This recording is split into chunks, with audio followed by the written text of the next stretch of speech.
Ridwan Saidi mengatakan arti dari kata Galuh dalam kerajaan Galuh artinya adalah brutal dalam kamus Armenian menurut Ridwan Saidi. Kita tanyakan tanggapan dari Rektor Universitas Galuh yang ada di Ciamis, Yat Rospia. Permisi Pak. Mari Pak. Ya, mari Pak. Assalamualaikum Pak Yat. Oh siap. Pak Yat, Assalamualaikum ya, apa kabar? Waalaikumsalam. Kalau kita jabarkan Pak secara rinci ya, soal kenapa Ridwan Saidi bisa katakan Galuh yang berarti brutal itu dari kamus Armenian, itu seperti apa? Jadi gini ya, saya sudah coba beberapa kali ya, mencoba mencari di kamus Armenian itu nggak ada, saya nggak ketemu. Dan beliau sendiri menjawab itu abad 19 ya. Okay. Nah, kemudian dia pakai referensi Mendes Pinto ya. Sebetulnya kalau secara ilmiah itu jelas nol besar. Saya tahu itu Mendes Pinto itu siapa, ya.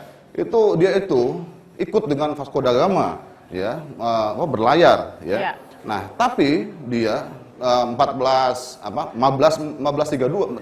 dia di Goa di India, ya. Kemudian melanjutkan perjalanan, kemudian singgah di Malaka. Dan 1542 dia sampai di Jepang. Nah, dia eksplor di Jepang.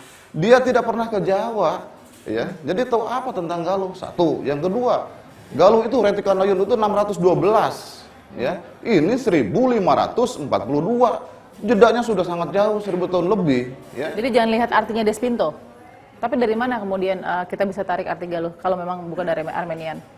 Loh, kita banyak ada Sang Hyang Siksa Kandang, ya, dari naskah-naskah lah katakannya ada Rabu Yutsawal, ya Situs dan sebagainya, ya. Kita banyak naskah Wangsakerta dan sebagainya. Banyak di sini bertebaran lah. Ada dosen kagaluhan, mana saudara Ilham? Nah, ini kita mau sama Mas Galuh nih. Mungkin bisa jelaskan sedikit soal arti kata Galuh yang diartikan brutal lewat kamus Armenian.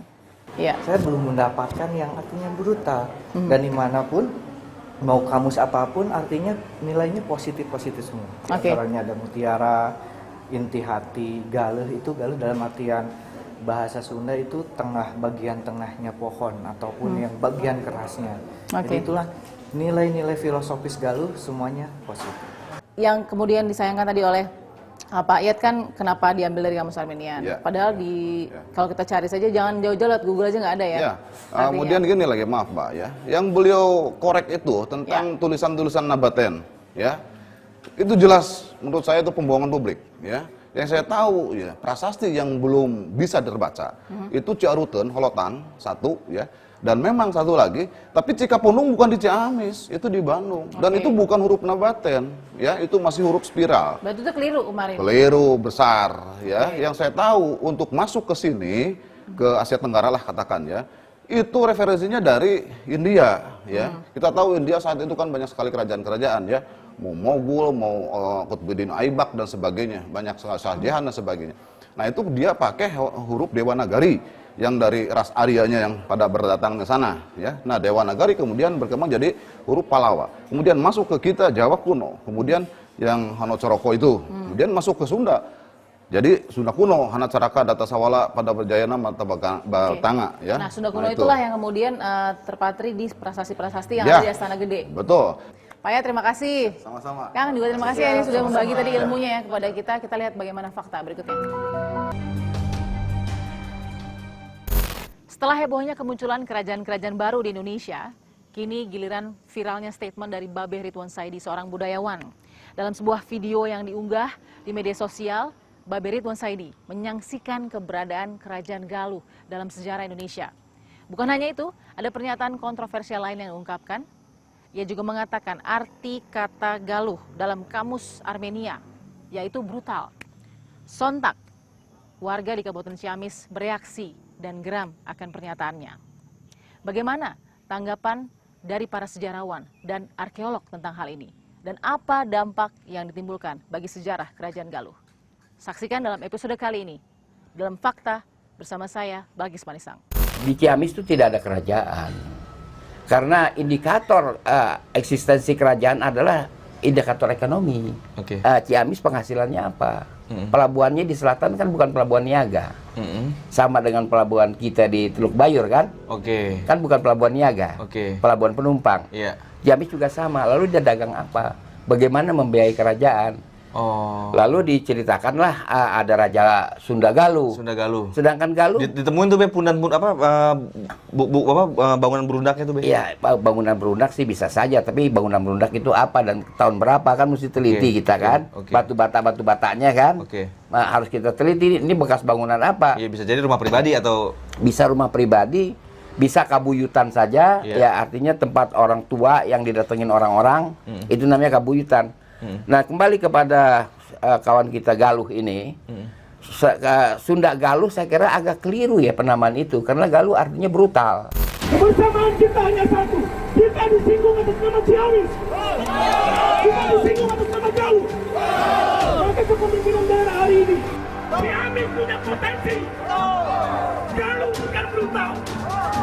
Jika ini diwacanakan terus-terusan, akan berdampak sistemik, dan ini akan menghancurkan kultural.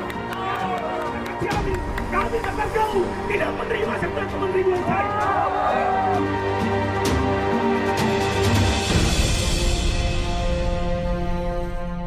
Galuh adalah waninggali